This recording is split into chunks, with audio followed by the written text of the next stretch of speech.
Y eso empieza. Y les pido este favor. Todos los días impulsen y digan, oiga, ¿ya liberaron los presos políticos? Todos tienen que salir de la cárcel. ¿Ya generaron amnistía para que puedan volver todos los políticos que acusaron infamemente y sin pruebas para que puedan hacer política en Venezuela? Eso también. ¿Ya volvió la libertad de prensa a Venezuela? ¿Ya no persiguen a la gente por lo que mira aquí en el celular? Empecemos por esos tres elementos que esos empiezan a cambiar la realidad. Las revelaciones de Francisco Pacho Santos sacudieron por completo el tablero político. Aseguró que Nicolás Maduro fue entregado desde adentro, que Qatar es la puerta secreta donde los regímenes negocian en la sombra, y que Gustavo Petro está hoy acorralado, temiendo por su futuro personal tras la caída del dictador venezolano. Con una crudeza absoluta, Pacho Santos destapó lo que nadie del petrismo quiere admitir: la relación Petro-Maduro no era ideológica, sino de conveniencia, y ahora todo ese castillo se viene abajo con filtraciones, traiciones y presiones internacionales. Eh, que para usted esto sin duda fue que Delcy Rodríguez, la actual presidenta encargada de Venezuela, lo entregó a Maduro. ¿Es así su criterio, Francisco? Pues mire, lo primero que es claro es que ellos ya han dicho que había topos muy importantes dentro del círculo de Maduro que favorecieron la operación. Uno. Dos, quien tenía todas las relaciones con Estados Unidos eran Delcy y Jorge Rodríguez, desde la época de Joe Biden con Juan González. Ellos con Juan González organizaron conferencias, organizaron todo lo que organizaron, lo organizaron ellos dos con el gobierno de los Estados Unidos en ese entonces. Pero ahí había un intermediario muy importante también que era Qatar. Cuando llega Trump y se rompe ese diálogo, Qatar vuelve y rehace ese conducto, y ahí es donde empiezan a hablar con Marco Rubio y con el presidente Trump, y ahí es donde coordinan absolutamente todo. Mi mamá decía, blanco es, gallina lo pone y frito se come. Fue tan impecable la operación que uno dice, uy, solo murieron 40. Dicen que, a ver, Cuba reconoce 32 cubanos, que habla de la intervención de Cuba en Venezuela. Pues que no vengan a hablar los cubanos de liberación o sea, no vengan los cubanos a hablar de independencia y soberanía. Murió el círculo y no, casi que no hay ningún tipo de, unos heridos, unos pocos heridos americanos. Entonces fue una operación impecable, pero que necesitó de mucha ayuda adentro. Y eso es parte de lo que estas operaciones de extracción necesitan y hacen. Explíquenos, por favor, Pacho, por qué eran las relaciones de Delcy Rodríguez y de su hermano con los Estados Unidos, cómo se daban. Esto para nosotros es algo novedoso. Y Qatar, que en algunas otras situaciones, ya en Medio Oriente, ha sido un intermediario, su rol parece que es estratégico a nivel no solo del Medio Oriente, ¿no? Qatar se ha convertido en un escenario donde todos los bandidos llegan para ver qué puertas les abren. Y bueno, es un instrumento que se necesita, es un instrumento que podemos estar de acuerdo o no, pero que hoy existe. En Qatar están los iraníes, en Qatar está Hezbollah, en Qatar está Hamas, en Qatar. Entonces, Qatar tiene, digamos, ese espacio. Lo de la relación de Delcy y Jorge Rodríguez con Estados Unidos en la época de Biden es clarísimo. O sea, se reunieron en Qatar con Juan González para coordinar todo, mucho. La liberación de los hijos de Cilia Flores, ¿quién lo organizó? Delcy Rodríguez. La liberación de Alex Saab, ¿quién lo organizó? Jorge Rodríguez. Todo eso fue con Juan González, y Juan González ocupaba un cargo que era subsecretario del Consejo de Seguridad para Asuntos Hemisféricos, es decir, la persona cercana al presidente, y manejó la política de Venezuela totalmente. Ahí el Departamento de Estado no existió.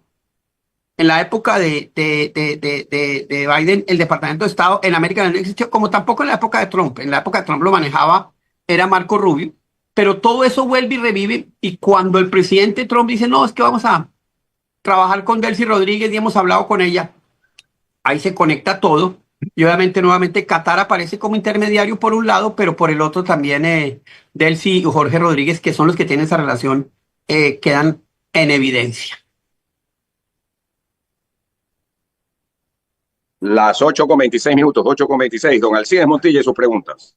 Doctor Santos, permítame preguntarle sobre un tema que en este momento en Colombia está causando una serie de reacciones, desde los candidatos presidenciales hasta todo lo que tiene que ver con los medios de comunicación.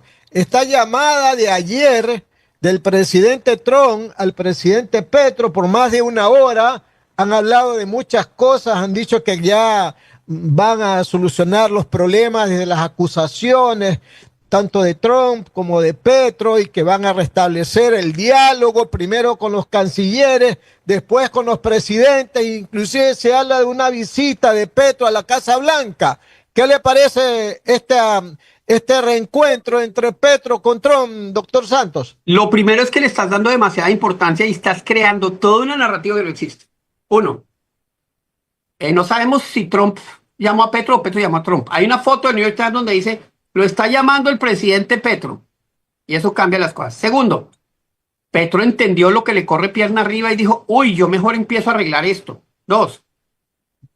Tres, Trump dice, claro, desde que en serio empiece a conductarse y empiece a tener claro que el tema del narcotráfico no es lo que ha sido durante sus 3 años, sino empieza a cambiar de política a sabiendas de que le quedan 7 meses. Es que los que más se beneficiaron en estos 4 años del gobierno de Petro fueron los narcos. Los narcos pasaron, la coca pasó de tener 200.000 hectáreas a tener cerca de 300.000. La exportación de coca pasó de 1.600 toneladas métricas en estos 3 años y medio a 2.600 toneladas métricas, casi un 80% más. En fin, o un 60% más. Petro sacó a los narcos de la cárcel y les dijo, vengan a un evento político mío. La gente no se le olvida eso. Y Petro en su proyecto de paz total quiere entregarle 110 municipios a los narcos. Entonces, yo creo que la llamada es, mi querido Gustavo, ¿te vas a conductar o no? Y creo que sí queda conductado, aunque el discurso para afuera sea absolutamente otro. No tratemos de darle un imaginario que no es, porque entre otras el que tiene la fuerza es Trump y el que tiene las rodillas temblando es Petro. Pero ¿qué quiere con esto obtener Petro en vista de que estamos a unos meses de las elecciones presidenciales? ¿Qué quiere Petro con esto de decir que ha hablado con Trump? No, primero tranquilizar a la gente porque le quiero decir una cosa. ¿Sabe qué ha pasado? Vi una encuesta donde en el 80% de los países de América Latina la sacada de Maduro tiene entre un 70 y un 80% de favorabilidad. Dicen sí, incluyendo Ecuador, incluyendo Colombia. Los países donde es menos son 80-20, 70-30, 60-40 o 55-45 en México. Y entonces la gente dice sí, qué dicha que lo hayan sacado. Ellos pensaban que ese discurso antiimperialista les iba a funcionar, no les funcionó. Y no les funcionó porque es que uno no puede decir que parte de el escenario democrático de izquierda era Maduro, era una narcocracia. Entonces están buscando neutralizar eso por un lado y están buscando estar tranquilos. Que yo sí, perdóneme, pero yo sí que si yo soy Petro, yo estoy muerto del susto con lo que me puede pasar porque tiene un rabo de paja de aquí a la Conchinchina. Y finalmente, yo creo que están mirando qué puede pasar con toda la información que va a empezar a salir desde Venezuela, que no es una información cualquiera. A mí me tocó ver cuando el presidente Uribe le dijo a Chávez, pare la financiación de la izquierda en Colombia. En los documentos que la Fuerza Militar Colombiana encontró en Ecuador cuando nos tocó ir detrás de Raúl Reyes, que estaba en Ecuador tranquilo, que tenía la protección del gobierno ecuatoriano, del presidente Correa. En esos documentos de Raúl Reyes se habla de una entrega de $300 millones que iba a empezar de Chávez a las FARC. Entonces, en todo ese escenario, hay mucha gente de la izquierda que va a aparecer y que va a quedar comprometida. Vamos a ver quién sale y quién no. Entonces, no sé si esto es un escenario de prevención, pero lo cierto es que sí, hoy Petro puede dormir un tricitico más tranquilo. Porque se habla regularmente en los últimos días de la probabilidad de que haya una intervención de Estados Unidos en Colombia al estilo de Venezuela, doctor. No, no, porque en Colombia hay un Estado de Derecho, en Colombia hay una justicia que funciona, en Colombia los militares tienen una responsabilidad, en Colombia no hay la represión de Venezuela, o sea, Colombia no es una narcocracia. Lo que sí tenemos claro es que hay un presidente que ha beneficiado brutalmente al narcotráfico, punto. Y eso, o sea, los números y las cifras lo dejan clarito. Y yo creo que además Petro está pensando en su futuro. Y es que Petro mirando para atrás después del 7 de agosto, cuando termine su gobierno, él queda un poquitico, eso le cambia la vida. Ya él no tiene visa. Es más, para poder ir a visitar a Trump tienen que darle la visa. ¿Se la van a dar? No. Trump está en la lista Clinton. Exacto, eso le iba a decir, la lista Clinton y el tema del apoyo que regularmente ha dado a Maduro en los últimos días, ¿no? Es que son socios, son socios. Entonces, esa sociedad le genera unos riesgos personales al señor Petro, que bueno, ahorita arma el escándalo, Colombia no se va a levantar contra Estados Unidos, eso es todo ese discursito, No, pues, para nada. ese discursito populista que tienen y que no es verdad y que no tiene ningún sentido y que no tiene ninguna razón de ser y no tiene ninguna viabilidad. Él está jugando a su futuro personal, el de él, porque sí corre riesgo él personalmente cuando salga del gobierno. Doctor, ya estaba escuchando a los candidatos presidenciales, ¿verdad? Referirse al tema del diálogo entre Trump y Petro. Y en el caso de Paloma Valencia, que es de Centro Democrático, ¿cuál es la postura de Centro Democrático aquí con este diálogo? Yo no sé porque yo estoy por fuera de Bogotá, pero todos tenemos claro una cosa, aconductaron al señor Petro. ¿Tú te acuerdas cuando éramos chiquitos y los jóvenes de hoy no lo entienden, que uno le levantaba la voz a la mamá y no alcanzaba a determinar cuando ya le pegaban a uno una bofetada para aprender cómo se comportaba uno? Yo creo que a Petro le dieron sus palmaditas y le dijeron, bueno, ¿te comportas o te comportas? ¿Y usted cree que Petro obedezca? Es que su futuro está en riesgo. El futuro de él cuando salga después del 7 de agosto. Y creo que entre otras porque es que Rubio ha sido muy claro. Dice, el problema de Estados Unidos no es con Colombia, es con Petro. Entonces Petro está viendo a ver cómo sobrevive después del 7 de agosto. Las 8 de la mañana, 34 minutos, estamos dialogando con el ex vicepresidente de Colombia, el doctor Francisco Santos Calderón. Más preguntas del ingeniero Andrés Mendoza Paladines.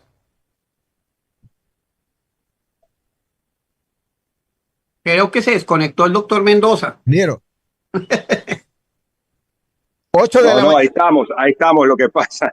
Gracias, doctor Francisco Santos. No, teníamos algún problema con el micrófono, con el mute, pero ya superamos esa, ¿cómo se diría? Barrera tecnológica. Así es que estamos aquí. A propósito de lo que estamos conversando, le pregunto, Petro, el presidente de Colombia, anoche se presentó ante unos simpatizantes, me imagino que es un acto no proselitista, pero más o menos lo mismo, porque está en plena campaña electoral y él no es candidato, pero está apoyando a su partido, y dijo que tenía un discurso preparado, pero que iba a dar otro, que el que iba a dar era durísimo, dijo, que el que iba a dar era durísimo, pero que ya pues habiendo cambiado la situación, entonces ya iba a dar otro discurso. Entonces, yo lo que le pregunto es lo que la mayoría de las personas nos quedamos con la inquietud fuera de Colombia. ¿Petro habla todas estas cosas que habla así siempre o es que se inspira para decir? No. Petro tiene una manera de hacer discursos que deja a todo el mundo loco. Y loco no por la profundidad, sino por la locura con que dice las cosas. Acuérdense que acuérdense que en Naciones Unidas él dijo que el petróleo era peor que la coca.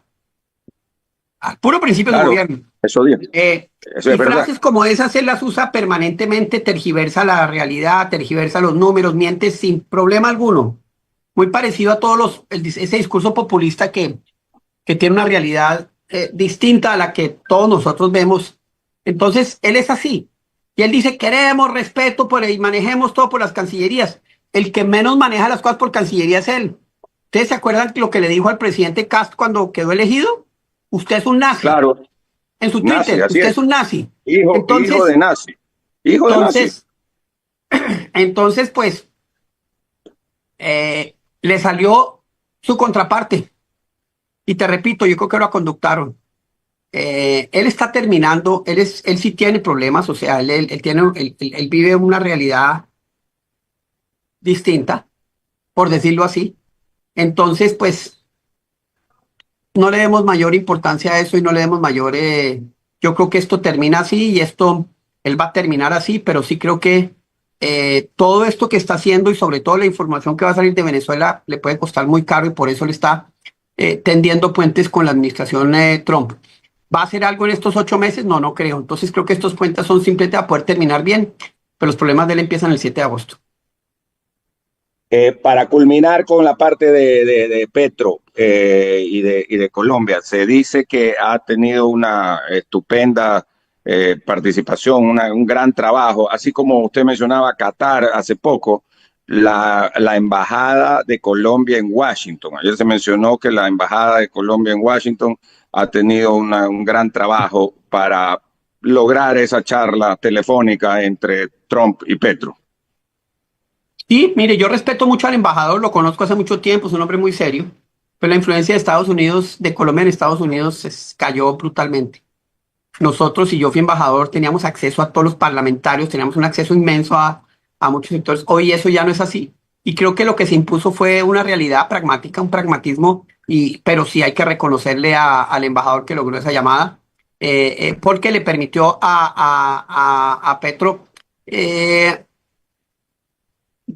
hablar con Trump para conductarse. No le quepa la menor duda. La llamada es para que Petro entienda cómo tiene que operar los próximos 7 meses. Es decir, como acá en Ecuador manifestamos, para ponerse a las órdenes, mejor dicho, ¿no? Y decir, sí, ¿no? Decir, bueno, a ver, ¿cómo tengo que conducirme en los próximos meses? Lo entiendo claramente lo que usted está diciendo. Ahora, vamos con el tema nuevamente de Venezuela. En Venezuela tenemos que la frontera, por ejemplo, Colombo-venezolana, ahí en el estado de Táchira, y entiendo que es Cúcuta, está cerrada. Y hay cualquier cantidad de colegas periodistas que no pueden pasar, gente que también quiere pasar vía terrestre. Sin embargo, vía aérea sí hay vuelos, de lo que me dicen, Caracas, Bogotá, Bogotá, Caracas.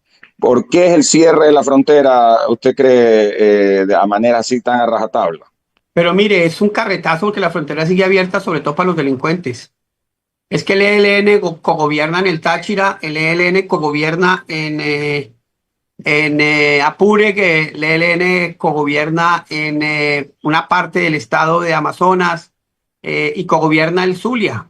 Pero cogobierna, o sea, son gobierno, junto con los militares corruptos, Entonces, esto se les acaba. Y creo que, o por lo menos empiezan a generarles mucho más miedo y ya tienen que mirar para atrás. Desde la época de Chávez, ellos no miraban para atrás, ellos eran copartícipes y digamos, eran un elemento más del entorno político de Chávez y de Maduro, ya no. Entonces ahora, y ya se sabe, por ejemplo, que Antonio García, que era líder del ELN, que se movía como Pedro por su casa, por todo Venezuela y por Caracas, ya no lo puede hacer. Y está saliendo para Colombia, Iván Márquez, que vivía en el Fuerte Tiuna, vivía en el Fuerte Tiuna, le tocó salir de allá. Entonces sí están cambiando un poco las condiciones, pero les repito, no perdamos de vista que el proceso apenas empieza y que la diferencia entre Nicolás Maduro y Delcy Rodríguez es como la diferencia entre Pablo Escobar y Rodríguez Gacha, 2 narcos asesinos con apellido distinto, pero igual de narcotraficantes, igual de asesinos, igual de corruptos. Eso sigue. Y hasta que no haya una transición real, no podemos parar nosotros de empujar que eso sea así. Y eso empieza. Y les pido este favor. Todos los días impulsen y digan, oiga, ¿ya liberaron los presos políticos? Todos tienen que salir de la cárcel. Ya generaron amnistía para que puedan volver todos los políticos que acusaron infamemente y sin pruebas para que puedan hacer política en Venezuela. Eso también. Ya volvió la libertad de prensa a Venezuela, ya no persiguen a la gente por lo que mira aquí en el celular. Empecemos por esos tres elementos que esos empiezan a cambiar la realidad. Ya desmontaron los colectivos, esos asesinos que trabajan con Diosdado. Yo les pido el favor de que no bajen la guardia frente a estos temas, porque si no, pues pasamos de un Guatemala a un Guatepeor con la consolidación de unos bandoleros y unos sinvergüenzas casi que peores que Maduro. Y más cercanos con Cuba. Ese es el gran peligro y que hay que evitar que eso ocurra.